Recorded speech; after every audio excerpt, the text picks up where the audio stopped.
Pag ang sanglibutan na maglalaho ay malubos na, saka ko ipakikita ang mga tandang ito. Ang mga aklat ay bubuksan sa harap ng langit, at makikita nilang lahat na magkakasama.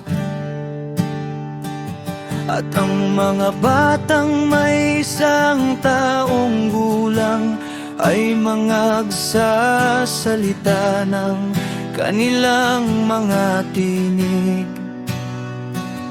At ang mga babaeng nagdadalang tao ay mga anak ng mga wala, sa panahon na may 3 o 4 na buwan, at sila'y mabubuhay at babangon. At biglang ang mga pinaghasikan ay magiging anyong hindi nasikan. At ang mga punong kamaligay biglang masusumpungang walang laman. At ang pakakakay tutunong na pagkarinig ng bawat tao ay mga takot sila bigla.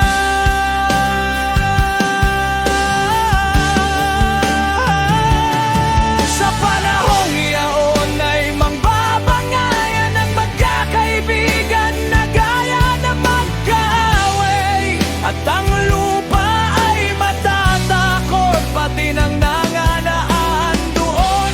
Ang mga bukal, ang mga balong tubig ay titigil. At sa loob ng 3 oras ay hindi aagos ang sino mang malalabi. Sa lahat ng mga bagay na ito na aking isinaysay sa iyo ay makatatanan.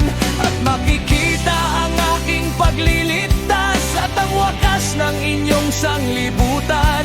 At makikita ito ng mga taong tinanggap na hindi nakakalasap ng kamatayan mula sa kanilang kapanganakan. At ang puso ng mga yanaan ay pagbabago at magiging ibang pag-iisip.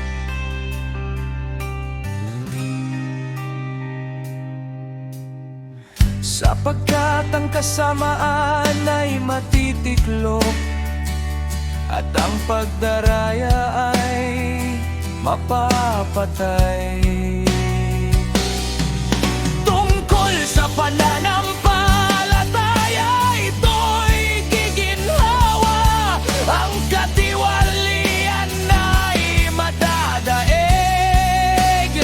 at ang katotohanan na natagal ng gayon na walang bunga ay mahahayag. At nang siya'y nakikipag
Pagkat nakita ng makapangyarihan ng iyong matuwid na pag-uugali.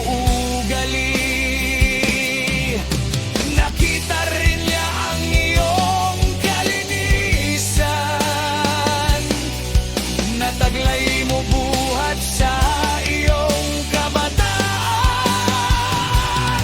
At kaya't sinugo niya ako upang ipakita sa iyo ang lahat ng mga bagay na ito, at sabihin sa iyo, magalak ka at huwag mapako, at huwag magmadali ka dahil sa mga panahong nagdaan, upang huwag kang mag-isip ng mga walang kabuluhang bagay. At pagka ikaw ay magmadali mula sa mga huling panahon.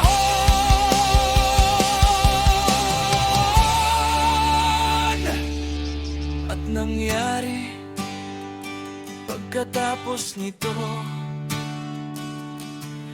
na ako'y muling umiyak at nagayuno ng 7 araw sa gayon ding paraan, upang aking malubos ang 3 linggo na kanyang sinabi sa akin.